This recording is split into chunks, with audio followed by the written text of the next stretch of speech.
All right, so as I was replacing the alternator the other day, realized something rather terrible. We got the new alternator replaced. Decided to go ahead and check the oil.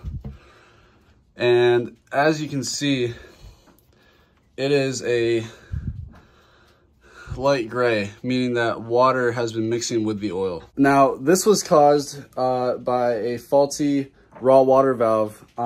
So the positive pressure, since that comes in through the bottom of the boat, the pressure of the water forced it through, and it was essentially circulating through the engine and found its way into the block somewhere. So I have to fix that valve, but most importantly, I need to completely drain this block. So to do that, we've got an oil pump, a few oil changes worth of oil. I'm going to completely drain the engine of the oil and water that's in it right now.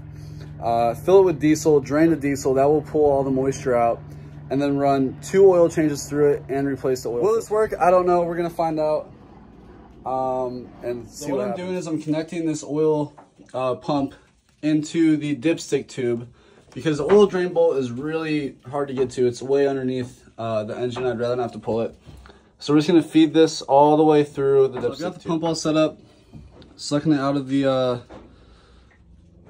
dipstick tube, and as you can see, all of the oil and water is coming out. All right, so I was able to get the oil drain bolt off all the way up under there. So we got the last bit of the oily water out of the engine. Now the plan is to flush the engine with diesel. I'm gonna fill the block with diesel and then drain it again in an attempt to remove most of the moisture, and then run 3 oil changes through. All right, so we've got the fuel pump running and pumping diesel fuel straight into the block.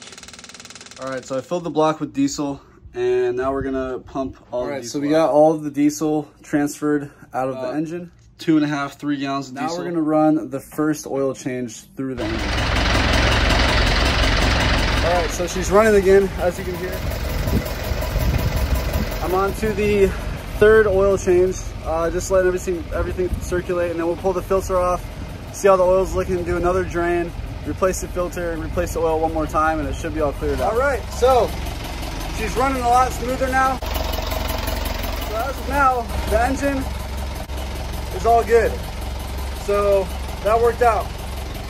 So to conclude this video, step by step, what I did was immediately remove all of the old oil and water from the engine. From there, I put the drain plug back in and filled the entire engine as much as I could with diesel fuel and let it sit for about 30 minutes. Drained all of that and then refilled with new oil, ran it, drained it, refilled with new oil, ran it, drained it, refilled with new oil again, and the new filter. And it seems to have cleared itself out by about 90%.